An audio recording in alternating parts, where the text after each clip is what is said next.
Welcome back, deep divers. Today we're going to be talking about learning styles. That's right, learning styles, how everyone learns best. So I think we've all heard of the idea, but I'm not really sure if I totally get it. What even are learning styles? It's like everybody has their own sort of unique way to learn. The way they absorb information and process it. Oh, okay. Yeah, interesting. So, some people are visual learners. Right. They really thrive on seeing things, charts, and diagrams. Yeah. Then you got others who are auditory learners. Yeah. And lectures and discussions, that's their jam. They need to hear it. For sure. And then you got the kinesthetic learners. Oh, yeah. Those are the hands-on people. They got to be building something, doing something, touching something. Yeah. I think I might be one of those. I know I've definitely struggled with things until I can actually get my hands on them and try it out myself. And that's when it clicks. That's the key, right? It's knowing your learning style. It can really help you make those aha moments more often. And that makes learning, more enjoyable and effective. I like that. That makes a lot of sense. So is it really just visual, auditory, or kinesthetic? Or is there more to it than that? Oh, there's way more. There's actually a whole spectrum of learning styles. For instance, you got verbal learners. Okay. They're amazing with words and language. Oh, so my friend who is amazing at crossword puzzles. Exactly. That's it. And then there's logical learners, analytical thinkers. They love the structure and the reason. They're the ones that breeze through escape rooms. Oh, for sure. Then you can't forget social and solitary learners, right? Some people really thrive in groups. Yeah. And others, they need their own space. Oh, absolutely. I know some people who need absolute silence to concentrate. Yeah. And then others are totally fine with noise and music. Wow. So it seems like it's not just about knowing your own learning style, but it's also about understanding the different ways that other people learn best too. Yeah. Because when you understand that, you can communicate better. Right. Whether you're teaching a new skill or working on a project together. Absolutely. Yeah. That makes a lot of sense, especially in the workplace where so much of it is about collaborating. Yeah. For sure. I'm curious though about the impact learning styles have on academic performance. Is there a connection between certain styles and doing better in certain subjects? Researchers have actually been exploring this for a long time, and there's actually some studies that have shown a pretty interesting connection. Really? Yeah. For example, one study found that pragmatist and theorist learners, they tended to do better in accounting courses. Pragmatist and theorist learners. Yeah. That sounds interesting. What are those? Okay, so pragmatist learners, they're really practical. They want to see how the knowledge can be applied in the real world. And then the theorists, they want to understand the why, the concepts and frameworks behind it all. Oh, interesting. So pragmatists are all about how can I use this? And then theorists are but why? That's a great way to put it. And what about accounting? How does that fit in? Well, accounting really needs both. Okay. You got to know the rules, but you also got to know how to apply them. Makes sense. Right? Yeah, that makes sense. That makes a lot of sense. So were there any other learning styles linked to different subjects in that study? They also found that theorists, along with reflector learners, they tended to excel in dentistry. Reflectors, another learning style. Another one. Okay, tell me about reflectors. Reflectors, they like to really analyze the information before they make a move. Ah, okay. They weigh the pros and cons. So dentistry, which requires that careful, analytical approach. Exactly. It seems like certain learning styles would just be naturally drawn to certain fields. That's what it seems like. It could be that, people with these learning styles are just naturally attracted to those fields, or maybe those fields just sort of cultivate those learning preferences. Interesting. It's like a self-selecting system almost. Yeah. Where people go towards environments where their learning styles are supported. That's a great way to put it. And knowing your learning style could even help you choose your career path. Oh, very cool. Okay, so we've talked about how learning styles can impact how well we do in school, but what about at work? Can knowing our learning styles actually help us professionally? Oh, absolutely. Imagine a workplace where everybody knew their own learning style and the learning style of the people they work with. Yeah, that would be amazing. I feel like that would just make communication and collaboration so much easier. Exactly. Because, if you know that your coworker is a visual learner, then you're going to tailor your presentations, with more charts and diagrams and stuff. Or if you're training somebody new and they're a kinesthetic learner, you might want to add more like hands-on activities. Right. So it's like you're speaking the same language, but like in terms of learning. Exactly. Instead of just assuming that everybody learns the same way. Exactly. And this can really make a huge difference in the workplace. You know, teamwork, productivity, everybody's happier. I like that. Yeah, I've never thought about it that way.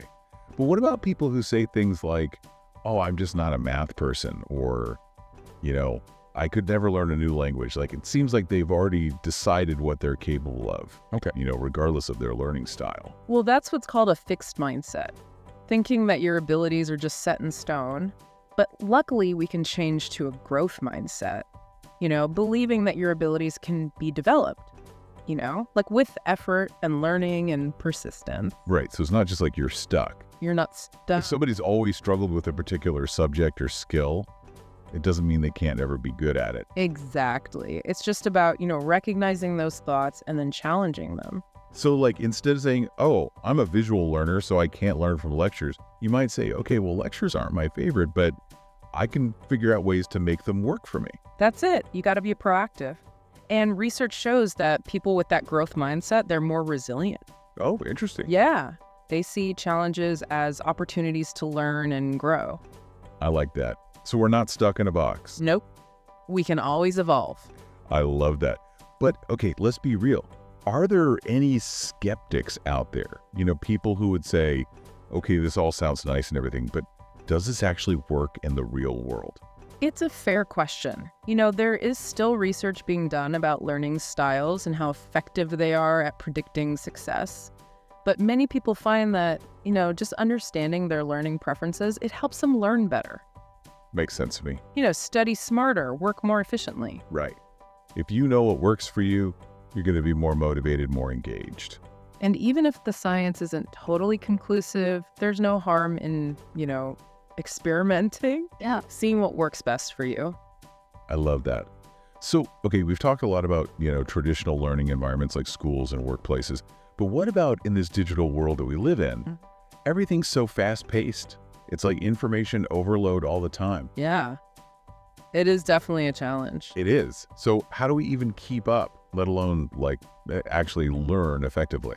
Well, that's actually where knowing your learning style can be super helpful. Okay, yeah. I'm interested to hear more about that. So it's about being mindful of your own preferences. Like if you know that you get distracted by social media super easily, maybe you schedule specific times to check it. Oh yeah, that's a good one. I definitely do that. I feel like I'm always switching between tasks. Never really focus on one thing. Yeah, our brains love novelty, right? They do. But that can really hurt our deep learning. It's true. So setting those boundaries, it's crucial. And, you know, like if you're a visual learner, maybe you try to incorporate more visual elements in your digital learning. Oh yeah, like mind maps or like even just sketching out concepts. Exactly. Or like color coding your notes. Yeah. And then for our auditory learners, you know, podcasts. Yes, this one. Exactly. Yeah. Or online courses. Yeah. Lots of them have audio lectures and discussions now. Yeah, that's true. So basically, it's all about, you know, taking those learning styles and applying them to the digital world. Right. Finding ways to make information more accessible and like engaging. Exactly. Because the great thing about digital learning is that it's flexible. You know, you can choose what works best for you, whether it's text or audio or video. I like that. It's like a buffet for learning. It is. Speaking of personalized learning, I've heard a lot about that lately. What is that exactly, and how does it connect to all this? So personalized learning is basically just tailoring the learning experience to each individual's needs and preferences. Okay. So instead of like the same thing for everybody, it's more like a custom learning path for each person. That sounds amazing. But how is that even possible? Technology is making it possible. Oh, We have adaptive learning platforms that can actually assess a student's learning style, track their progress, and then adjust the content and pace accordingly. wow. So it's like a virtual tutor. Yeah, That's pretty cool. that's so cool. And it's helping all kinds of students. Exactly. Yeah. Especially those who might not do well in a traditional classroom. Oh, totally. Yeah, I can see how this would be like a game changer for, you know, students who maybe learn at a different pace or have specific needs. It helps them feel more confident, more engaged. Yeah. And it really ties back to, you know, understanding learning styles. Because it's not just about knowing your preferences, it's also about having access to those tools. Right. The tools and environments that can support you. So Exactly. it's like creating this learning ecosystem that helps everybody learn effectively. Exactly. That's one of the most exciting things happening in education right now. This is all so fascinating. I feel like we've only just scratched the surface. Yeah, there's definitely a lot more to explore.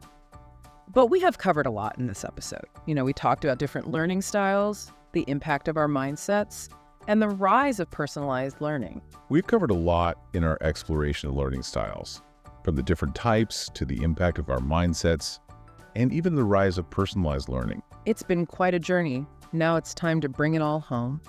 Okay, let's get practical then. What are some things our listeners can do to actually use this knowledge, like in their own lives? Start with yourself. Think back on your own experiences with learning. Like, what's worked for you before? What haven't you liked? What really makes information stick? It's like taking stock. Yeah. Figuring out what actually works for you when you're trying to learn something new. Exactly. And once you have a better idea of what you prefer, you can use that to adjust how you learn. Okay, that makes sense. So like if I realize I'm a visual learner, maybe I start using more diagrams when I study. Exactly. And if you're more of an auditory learner, maybe you try recording lectures and listening to them again later. Oh, that's smart. Or even reading out loud to yourself. Right.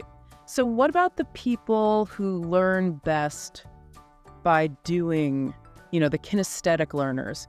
What can they do? They should look for ways to be more active with the material, like building models or doing role-playing exercises. So it's all about finding what clicks for you, trying different things until you find something that helps you remember. Exactly. Learning is personal. What works for one person may not work for another. That's so true. I like that.